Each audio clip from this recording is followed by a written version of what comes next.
welcome back to the Cheltenham Exchange. Good evening and welcome to the first of our Punters previews, the Cheltenham Exchange Punters previews. 4 days worth of tips where we've got some very special and very knowledgeable guests coming on, and they're going to give you a selection in the allocated races on each of the 4 days. So this is day one to kickstart us off straight away, and we've got some very special guests. We've got ScottyRudz, friend of the show, the bad boy of bowls, the Jersey Royale, bit of a lunatic to be perfectly honest, but we love a bit of Scotty, and he's going to be looking at the Supreme for us. Then we move on to the wonderful Nagle from IrishRacing.com, who's going to be previewing the Arkle for us. Champion Hurdle, we've got Judge Pottage, or Juge Pottage, depending on how exotic we want to make it sound. Bit of a crazy guy with a wig and a hammer, but thank you, Judge. And then we've got the fantastic Tom Raine from the finishing line, who's going to preview the Mares Hurdle for us. And then finally, hard luck folks, I'm looking at the National Hunt Challenge Cup. So yeah, probably best to fast forward that bit at the end. So yeah, big thanks to all our guests, and enjoy the show. Hi, it's Scott Ruderham, sizing Ruds. Thank you to the Cheltenham Exchange boys for asking me to do one of the races for the festival as a preview. And the race I've been given is the Supreme Novices Hurdle. So my selection is going to be a Willie Mullins horse, surprise, surprise. But it's not Facile Vega, it's going to be Ante-Post. I just think the last day at the Dublin Racing Festival, it was proven that Facile Vega, there's excuses made for him. I just don't think he was overly impressive at the start of the season. I've always been a believer that he'd be found out this year. And I think Ante-Post has improved from his first run against him, finishing 4 lengths behind him at Christmas. And then he's obviously improved so much. And that race at the Dublin Racing Festival, it was run at a frenetic gallop, probably too much. I think they were 10 seconds ahead of the other 2 hurdle races on the card. And Ante-Post was never really that far behind. And he should really be favourite for this race, in my opinion. He's done nothing wrong, he's improving. I think Facile Vega is still ahead of the market due to the fact that the bookies probably have liabilities for him somewhere. Well, they definitely have liabilities for Facile Vega, but Ante-Post does everything right. I mean, I'm not a big fan of really backing juveniles from previous seasons who have already ran in the Triumph Hurdle and not done well. But I think this year's a different year. I think Gaelic Warrior, who was also a juvenile last year, could potentially run well in the Ballymore. I don't think he'll run in this race. And the same with Impair Passé. I think he'll go to the Ballymore. So I think Willie's number one hope for this race will be Ante-Post. Looking through the cards, I think you're going to have the likes of Lucia, who will probably go for the Mares Novice. If she turned up, I'd give her a chance. I'd also give a little each-way squeak to Chasing Fire, who's had 2 good wins at Market Raisin and a very good win last day out. And I think Ollie Murphy's obviously had the second and third in the race in 2019. He had Itchy Feet and Thomas Darby, who finished behind Classical Dream.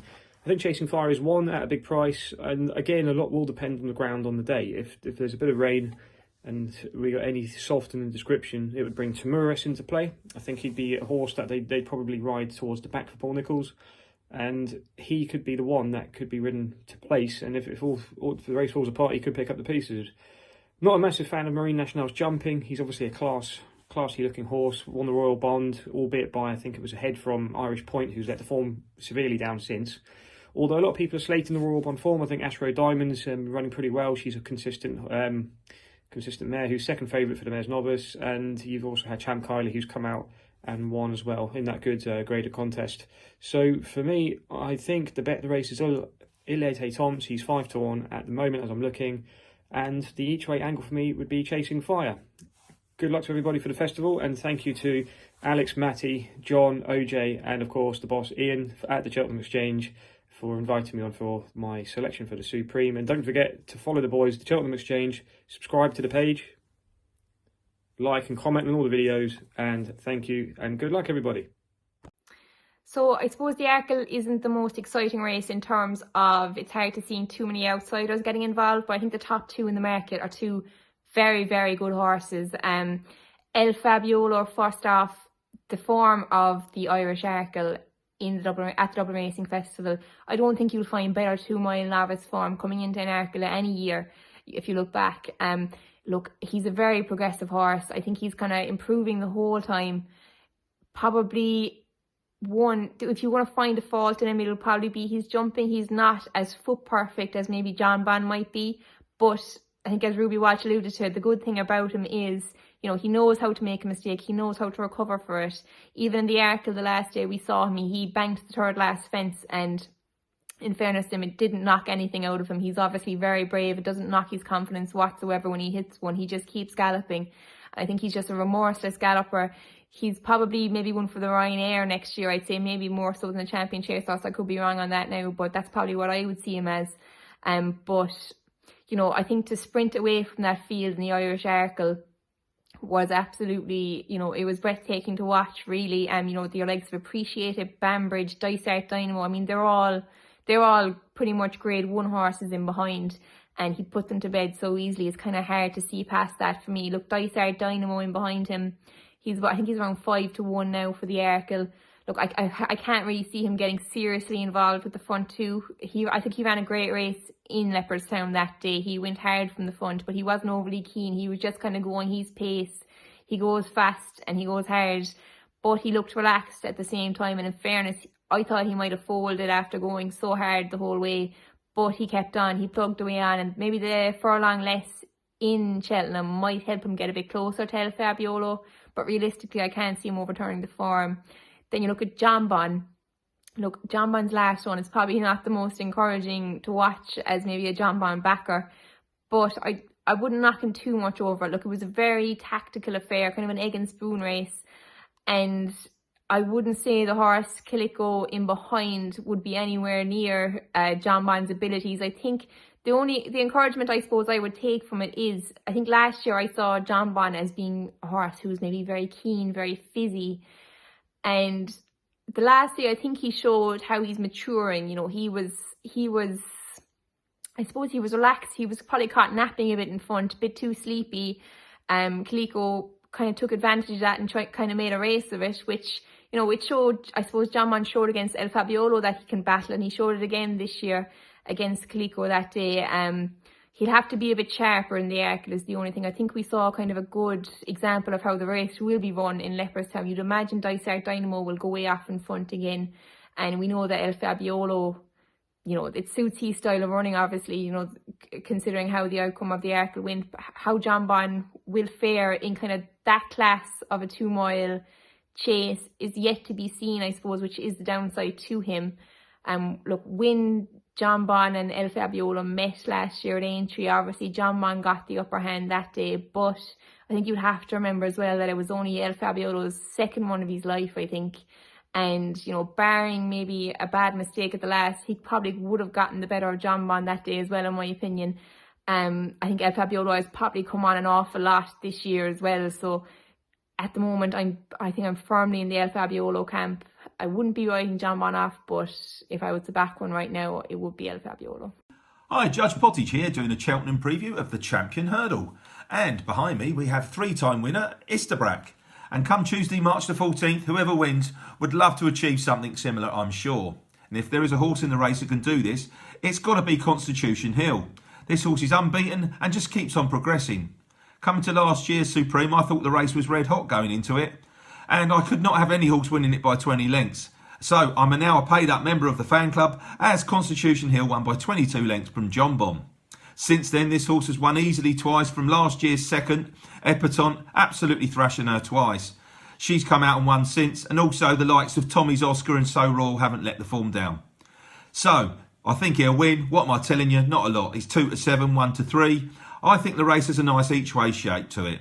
And the second favourite, Stake Man, I can see being ridden to try and win the race. What I mean, I can see him try and serve this up to the favourite, and I can see the two of them going quite quickly. This might suit up a hold-up horse, and I think that there is one in this race. I was lucky enough to be at the Dublin Racing Festival, and I watched Vauban in this.